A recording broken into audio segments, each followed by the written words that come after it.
tous et vous toutes, je suis Audrey Mac pour les vitamines du cœur et cette semaine, je vais poser une question assez intéressante. Pourquoi est-ce que Jésus allait sur les montagnes? Et je ne parle pas là du passage où Jésus est allé sur la montagne pour prier toute la nuit, amen, afin de pouvoir savoir quel disciple il allait choisir. Non, je parle quand Jésus faisait face à des foules et il se retirait.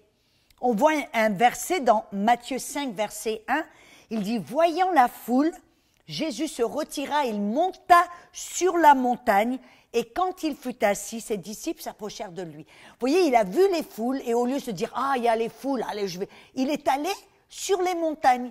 Et c'est intéressant que la foule, très souvent, allait grimper les montagnes. Dans Matthieu 15, versets 23 et 30, on voit Jésus partit de là, il longea la mer de Galilée, il monta sur la montagne et s'y assit. Alors, de grandes foules s'approchèrent de lui, ayant avec eux, écoutez bien, les boiteux, les aveugles, les muets, les estropiés et d'autres encore.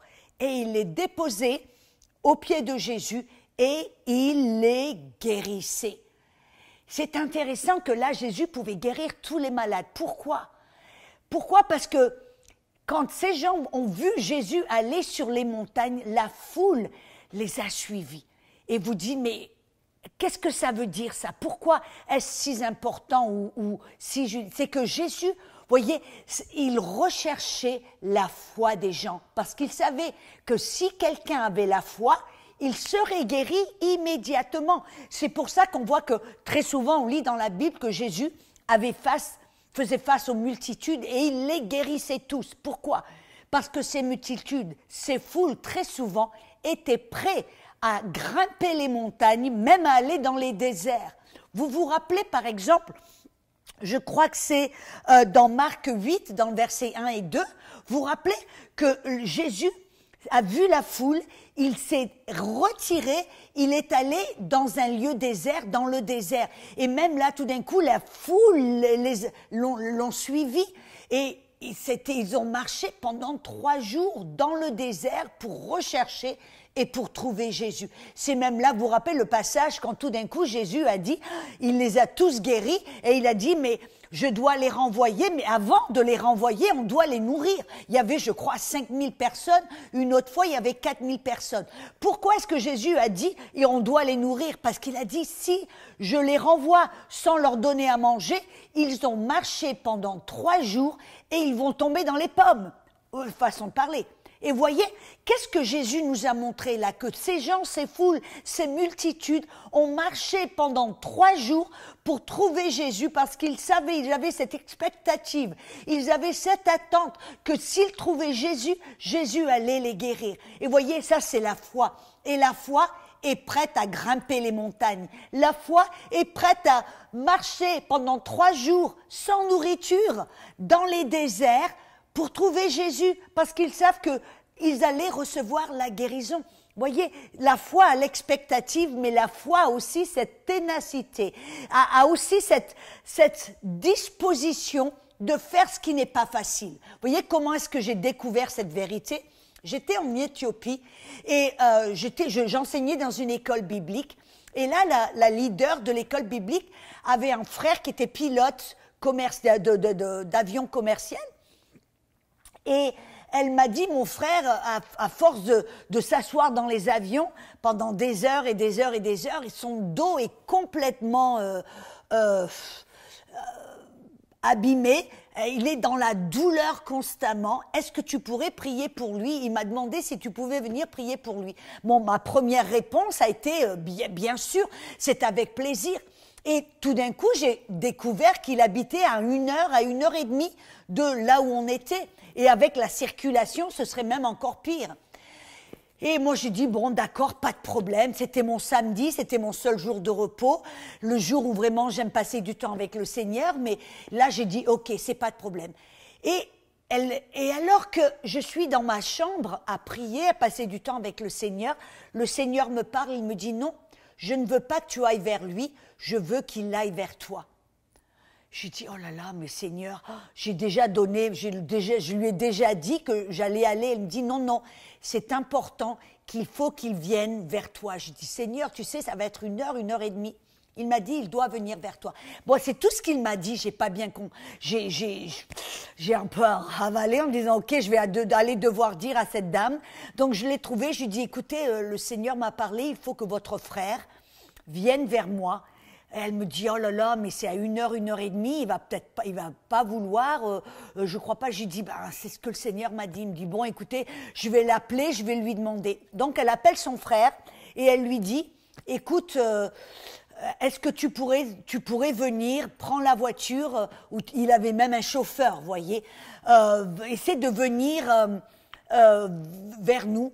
C'est important que tu viennes ici. Il a dit non, non, je veux pas, je veux pas conduire, ça fait mal au dos, il faut qu'elle vienne vers moi.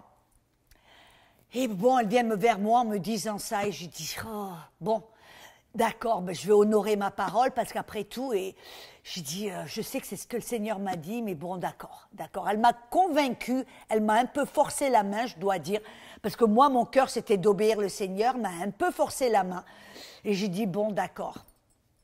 Et j'ai appris la leçon, je vais vous expliquer pourquoi. Donc, on va dans la voiture, 1 heure et demie, presque 2 heures de route, j'arrive chez lui, et puis donc je passe 5-10 minutes dans la parole à lui montrer ce que la parole dit, à essayer de construire sa foi. Je prie pour lui, je sens vraiment une onction. Amen, le Dieu est bon, voyez, Dieu est tellement bon. Je sens cette onction, et il a été guéri instantanément. Alors on s'est réjouis, on a dit, oh là là, super, merci Seigneur. Et je lui dis, maintenant, fais ce que tu ne pouvais pas faire avant, baisse-toi, monte les marches. Il l'a fait, hop, guéri. Et puis alors qu'on parlait, on était là, il était son dos contre le mur, et je le vois tout d'un coup, au bout de 5-10 minutes, je le vois, son visage il dit, ah, la douleur est revenue, j'ai perdu ma guérison, la douleur est revenue. Bon, j'ai dit, oh, ok, j'ai essayé de prier pour lui, rien du tout. Et j'essaie de lui parler, mais il n'y avait rien à faire. J'arrivais plus à le guérir. Et quand je suis revenue dans ma chambre, j'ai prié, j'ai dit, Seigneur, je ne comprends pas, qu'est-ce qui s'est passé là? Il dit, la raison pour laquelle je t'avais dit qu'il devait venir vers toi, c'est parce que je recherche la foi. Et apparemment, il n'avait aucune foi. La première fois, il a été guéri au travers de ta foi, de ma foi. Il dit, mais il n'avait aucune foi. Et c'est là que le Seigneur m'a enseigné cette vérité, qu'il m'a montré que les gens qui ont la foi reçoivent, ils ont une expectative et ils sont prêts. Et s'il avait eu la foi, il aurait été prêt à conduire 1 heure et demie pour venir vers moi, pour recevoir la guérison. Il aurait eu cette expectative, cette attente, mais il n'avait aucune foi. Et vous voyez, c'était ma foi qui l'avait guéri, et la deuxième fois, apparemment, ça n'a pas marché. Amen. Et le Seigneur, c'est ce qu'il m'a montré, et c'est ce qu'il m'a montré dans la Bible. C'était pour cela que Jésus allait sur les montagnes. C'est pour cela, quand il voyait les multitudes, il allait dans les lieux déserts, parce qu'il savait que ceux qui étaient prêts à marcher des heures pour le trouver, ceux qui étaient prêts à monter les montagnes pour le trouver, avaient la foi. Et d'une fois, je le répète, ce n'est pas que Jésus exige nos œuvres, parce que la guérison, c'est par la grâce, mais c'est au travers de la foi. Amen, je crois que c'est Éphésiens 2:8 nous dit cela. Amen. Et au travers de la foi, notre foi est prête à monter les montagnes, à aller dans les déserts. Voyez, c'était sa façon à Jésus de faire, si vous me permettez, de faire un peu du tri. Parce que ceux qui n'avaient pas la foi se disaient, non, moi je ne vais pas aller dans le désert pendant 3 jours. Oh, mais moi non, je ne vais pas monter sur les montagnes. Oh, moi non, je ne vais pas conduire 1 heure et demie, même si c'est un chauffeur qui va m'amener. Voyez, la foi refuserait de faire ce qui est difficile. Mais ceux qui avaient la foi, qui avaient cette attente et cette expectative, seraient prêts à monter les montagnes, à grimper les montagnes, à marcher dans le désert pour trouver Jésus. Parce que quand vous avez la foi, dès que vous trouvez Jésus, vous recevez la guérison. Et donc, je veux vraiment vous encourager, et comme je dis, non pas à rentrer dans les œuvres, mais à rechercher Jésus, amen, à le rechercher. Et si vous le dites, de faire quelque chose qui vous paraît difficile ou même impossible, faites-le. Parce que de l'autre côté, il y a la guérison. J'espère que cela vous motive, vous explique certaines choses. Alors, on se revoit bientôt pour une autre vitamine du cœur. Et entre-temps, allez rechercher Jésus.